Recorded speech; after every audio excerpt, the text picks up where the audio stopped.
Hello, Nova Twins. Hello. How are we doing today? We are good. Very well. It's an amazing gallery. Yeah. Sick. I really like this one behind us. You did so well today, which I feel like people need to hear that sometimes. And you guys did well last night. You've just come from the Heavy Music Awards. I know. Such a good night. You won Best Video for Taxi. Yeah. Which is a cracking video. It is fun, isn't it? Don't say so myself. No, we always big up Harry Lindley, who did all he shot it, edited it, and did all the effects himself. It wasn't a massive team. Yeah. Just a one-man band. But just for some context, what can you tell us about your guys' early days? How you formed, how you met, how did Nova Twins come to be? Oh, it's a long story.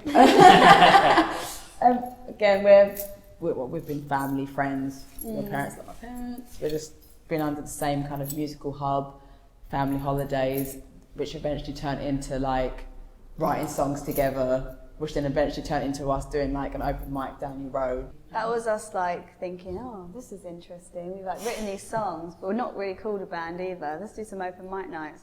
Then we made it more official, with this weird band proposal, which was like marriage.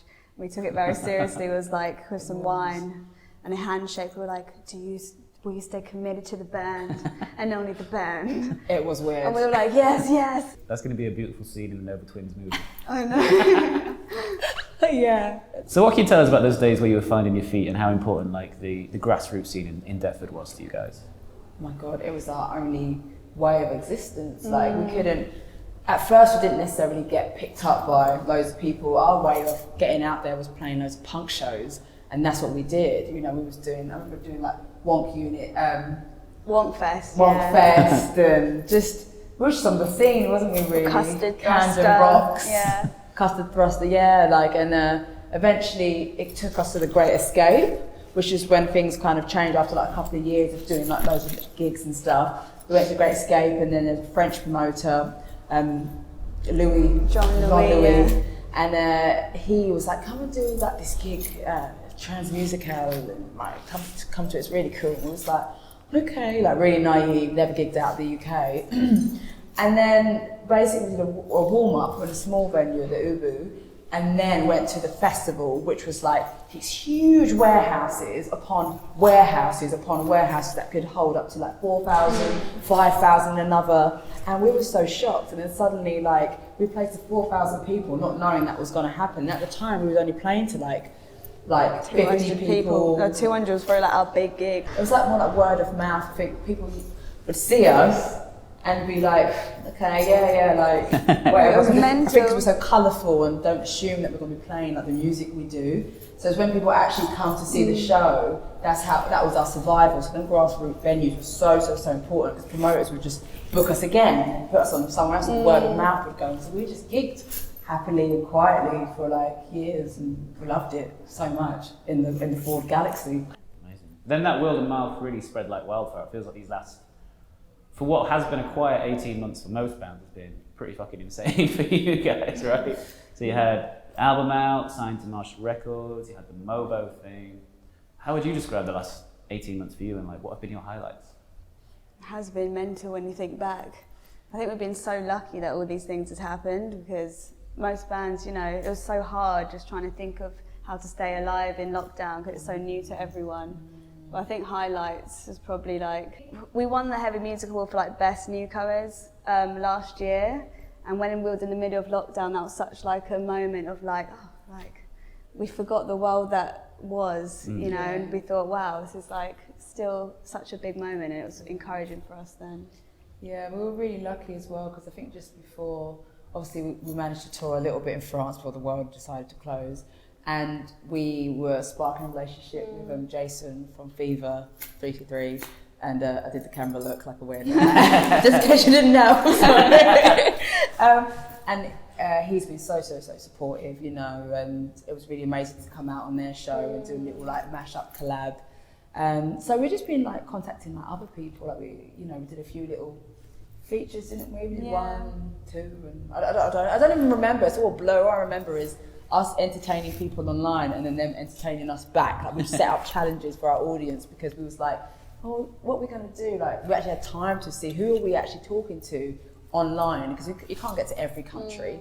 So it was nice to be able to reach people from across the globe and take more time on that as well. So we talked about how you guys did the amazing thing of kind of pushing the Mobos to kind of consider a rock and alternative category for POC artists, etc. But you guys have also been amazing ambassadors for the Featured Artists Coalition. Cut that bit if you want. You guys have been amazing ambassadors for the Featured Artists Coalition, and doing everything that they need in terms of giving artists a voice when it comes to Brexit, streaming, touring, all of the ridiculous challenges that an artist faces in 2021. I was gonna say, how has that been for you? And who do you look to as kind of spokespeople? Jason Alon Butler is amazing. He is like, I guess, one of the main ones out there. He's so vocal and even before everything unapologetically. as well, he's always been vocal. Some people just jumped on the trend, innit? But he's been vocal since day. Yeah. I'd say Dream Wife as well. Always really vocal, making a safe space for their shows, very known. Yeah. Really great for that. Yeah. Frank Turner, we're going to do the Roundhouse show with him, but he's always been really vocal about saving independent venues and things. Yeah. Some people don't want to be role models. They're like, I didn't ask to be a role model. I want to be like, I'm punk, I'm rock, I'm whatever. But you know what? You have an audience watching you. You have an audience buying your music. What is your message? You have a message, and they are impressionable, some people.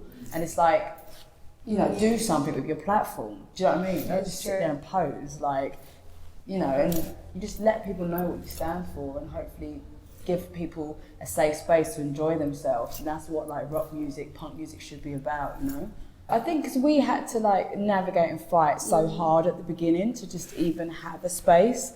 So we don't want that for other people. So I think that's what's really motivated us as well, to think, okay, that's what we had to go through. How can that be easier for other people coming through as well? And so it can just feel a little bit more inclusive as a scene in general. So I was going to say, also, I remember when we was starting out, we'd love seeing panels of people and really taking everything they were saying. We're like, how does somebody get this opportunity or that? And we'd really be like, wow, we get so much back from it. So when we get asked to do panels and stuff, we just try and give every information that we've got. All the advice. Yeah, because we feel like some people keep it secrets of how they got there or whatever. We're just like, this is what you need to do. Come on, we can do it. And to end up, at the request of the Featured Artists Coalition, we're going to play a quick, fun word association game. Bass. Loud. Punk. Rock. Fuck. Festivals. Live. People. Touring. Fun. Crazy. London. People. Best gig. Hellfest. Awesome. Rider. Tequila. Also bananas. Hero. Family. Brexit. Shit. Sorry. I know you put that in, you got to breathe it out. We were fine, there's no kids watching. Dream. Big. Nightmare. Hell. Often. Managers. Nice. Nice. Roadies. Lovely. Essential. Amazing. Future. Right. What if? Socks. White. White. That was amazing. Reigning champions, Nova Twins.